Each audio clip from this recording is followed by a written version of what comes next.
David de CoinHouse. J'ai une question pour le coup assez basique pour toi, mais qui revient systématiquement pour quelqu'un qui rentre dans l'univers crypto. Comment on fait pour acheter de la crypto-monnaie et surtout comment on fait aussi pour prendre en compte son profil et ses attentes? C'est une très bonne question. Il y a plusieurs manières d'acheter de la crypto-monnaie. Alors, déjà, il faut savoir qu'on est sur une technologie qui est terre à terre, de particulier à particulier. Donc en fait, la première méthode et la méthode un peu historique, c'est de trouver quelqu'un qui en a et qui souhaite en vendre. Quelqu'un qui en a et qui souhaite en acheter. D'accord. Et donc en fait, il y a eu des sites web justement qui sont créés. Je pense par exemple à Local Bitcoin, où vous pouvez rentrer en contact en fait avec des particuliers et se mettre d'accord sur un prix et ensuite faire l'échange un peu comme ça en passant en dehors de tout système. C'est du troc. Voilà. Ça existe toujours. Après, c'est principalement utilisé dans les pays qui n'ont justement pas développé d'autres services. Par exemple, au Venezuela, c'est vachement utilisé. Et il y a une grosse demande et c'est ils veulent et c'est pas remplaçant. Mais c'est aussi parce qu'ils n'ont pas accès à d'autres services en fait. Donc la deuxième manière. Ils n'ont pas une CoinHouse chez eux. Ils n'ont pas de CoinHouse, malheureusement pas encore, mais peut-être je leur souhaite un jour, j'en suis sûr un jour. Ce sera peut-être pas CoinHouse, mais ce sera peut-être une autre entreprise, on verra. La deuxième manière en fait d'acheter, ça va être de passer directement par des places de marché. Donc les places de marché, c'est simple, c'est des entreprises qui vont mettre en place une interface où les gens vont pouvoir se connecter et faire des échanges entre eux.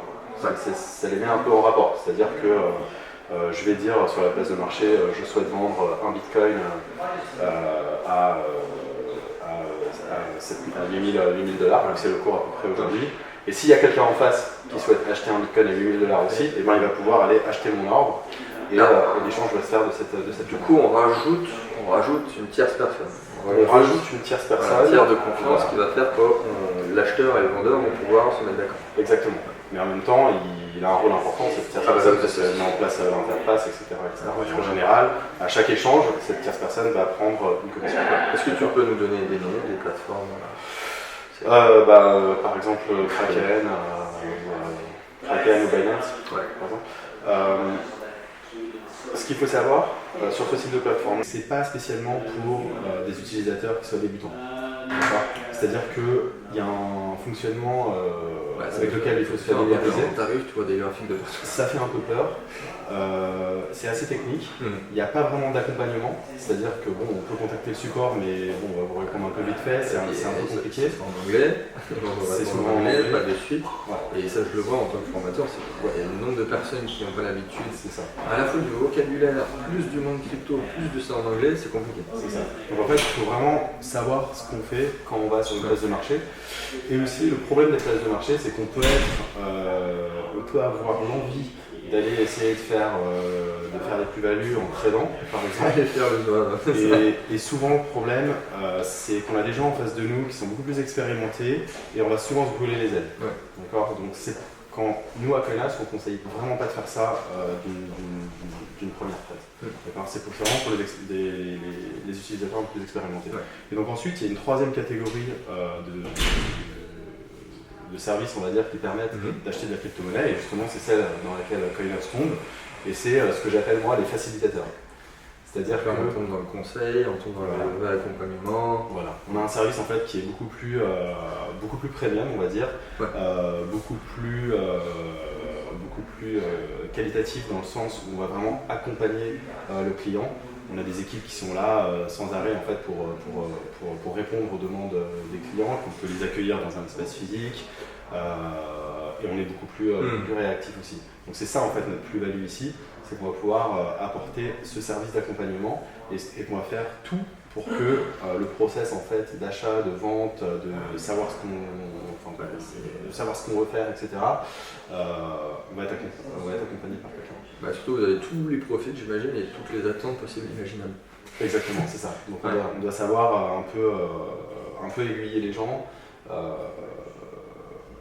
Et c'est ça pour nous en fait, vraiment la plus-value dans ce qu'on fait, c'est d'apporter un service beaucoup plus proche. Est-ce que peut-être tu aurais un conseil pour, on va prendre une hypothèse de quelqu'un qui a de l'épargne, ou qu'importe mais qui veut investir dans les cryptos, qui a une certaine somme à investir en fonction de cette épargne, un certain risque à avoir, une certaine façon de faire.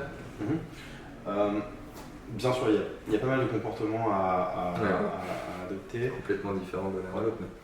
La première chose, et que si on n'a pas envie de faire nos propres recherches, en tout cas de ne pas faire une veille constante, c'est bien de s'entourer, d'avoir des personnes qui peuvent nous aider, où on peut aller revenir, poser des questions et voir le marché en fait, tout simplement. Voilà. Et le troisième conseil qui s'applique beaucoup à la crypto, c'est de ne pas être dans le FOMO. Donc FOMO, c'est Fear of Missing Out. C'est quand il y a une crypto qui fait plus 100% en 2 jours et qu'on se dit ah ça a l'air bien, du coup je vais acheter.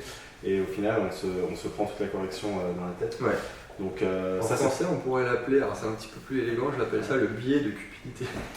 Voilà, pas de biais de cupidité. Le biais de cupidité. Pas de DBC s'il vous plaît. BDC. Ouais. Voilà, parce que c'est vrai qu'en fait ça bouge tellement au quotidien. Ah ouais, et qu'importe la période. Voilà. Pendant des mois, j'investissais quand c'était le bear market.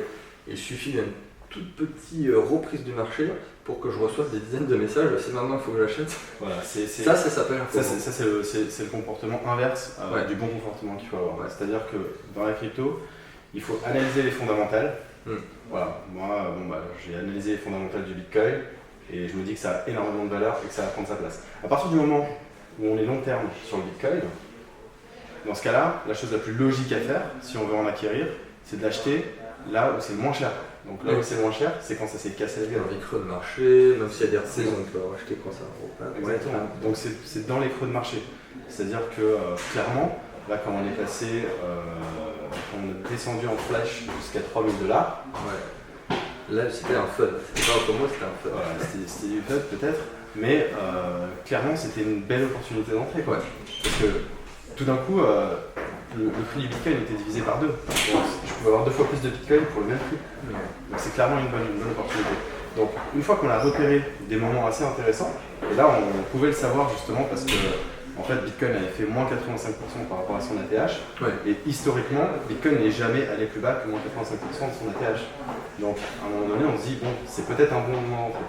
À partir du moment où on a repéré ce moment d'entrée, qui est le bon, enfin qui est peut-être le bon, une des bonnes stratégies, elle n'est pas forcément aller chercher le bottom, comme on dit à chaque fois. Pas forcément changer le bottom. On n'est pas à chercher à 10, 20, 30% près si derrière.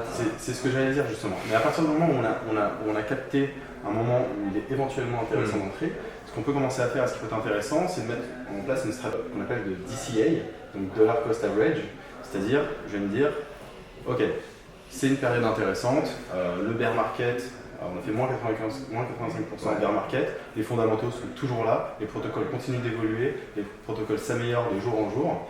Du coup, ça m'intéresse de rentrer. Et donc là, j'alloue, je dis n'importe quoi, mais j'alloue 500 € par mois au Bitcoin. Et du coup, tous les mois, je mets 500 €. Et à la rigueur, je me dis, je mets 5 stratégies d'average, ça c'est on regarde même pas le marché. Exactement. Ça sont tous les mois la même date automatique.